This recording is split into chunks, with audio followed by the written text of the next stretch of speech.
The moment my father's hand shoved my 9-year-old daughter away from the Christmas table, the room froze in a way I had never felt before. Plates rattled, a chair scraped loudly against the floor, and my child stumbled back with wide, confused eyes, her small hands clutching the edge of the table as if it were the only solid thing left in the world. What my father said next shattered something deep inside me, something I didn't know could still break after all these years.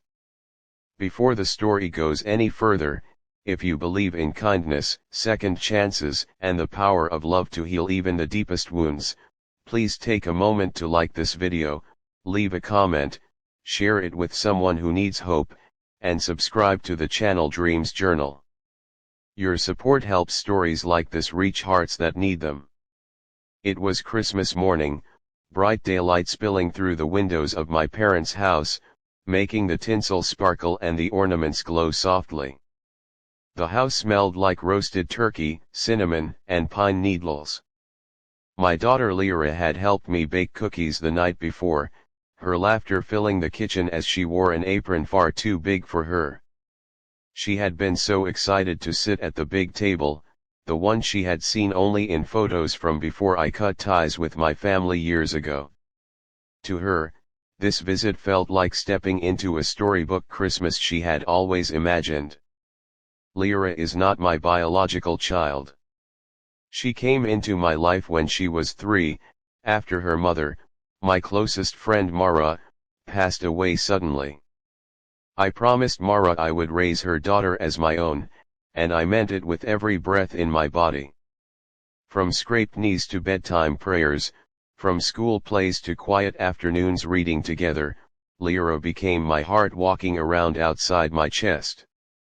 But my father never accepted her. To him, blood was everything, and love without it was somehow fake. When we arrived that morning, my father Harold barely looked at Lyra.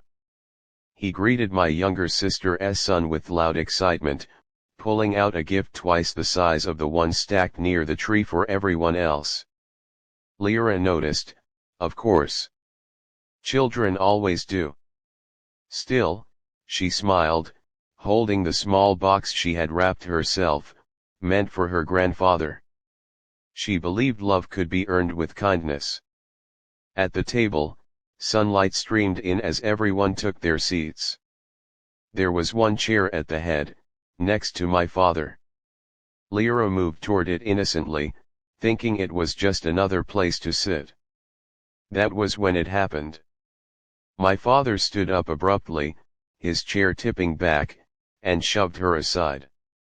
His words followed, sharp and cruel, saying that seat was for his real grandchild. Lyra fell back against me, her face crumpling in silent shock. She didn't cry. That somehow made it worse. In that moment, years of buried pain rushed back.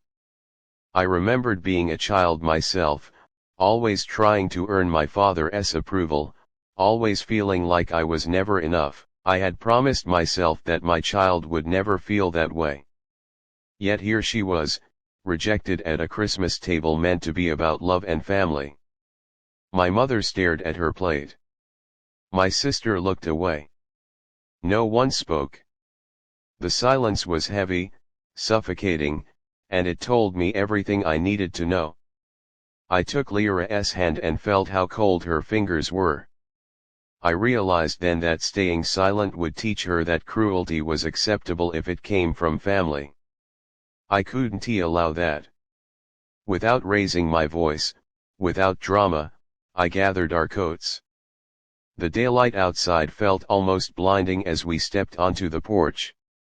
Lyra finally asked me why her grandpa didn't want her there. I knelt down, looked into her eyes, and told her that sometimes adults carry old wounds that make them forget how to love properly, but it was never her fault. We spent that Christmas afternoon walking through the park, sunlight reflecting off the snow, making everything glow. We shared sandwiches from a small cafe, laughed at pigeons hopping around our feet, and later went home to watch movies wrapped in blankets. It wasn't the Christmas I had planned, but it became one of the most meaningful ones we ever had. Weeks passed. Then months. One afternoon, in broad daylight, there was a knock at my door. It was my father. He looked smaller somehow, older. He held the gift Lyra had made for him, unopened. Time had softened him in ways anger never could. He had lost sleep, he said later, haunted by the image of a child's confused eyes at a Christmas table. Watching his friends enjoy their grandchildren while his house sat silent finally forced him to face what he had done. Change did not come instantly. It came slowly, through awkward visits, careful words, and consistent effort.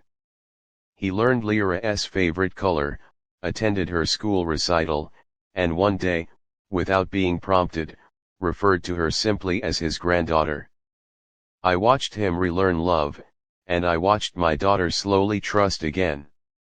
If this story touched your heart, if it reminded you of the power of standing up for those who cannot protect themselves, please take a moment to like this video, share it, and let us know in the comments how it made you feel. Your engagement helps keep stories like this alive. And before the ending, I have one special request for you. Please comment the word kindness if you believe every child deserves a seat at the table, no matter their blood. That Christmas morning taught me that family is not defined by biology, but by courage, love, and the choices we make when it matters most.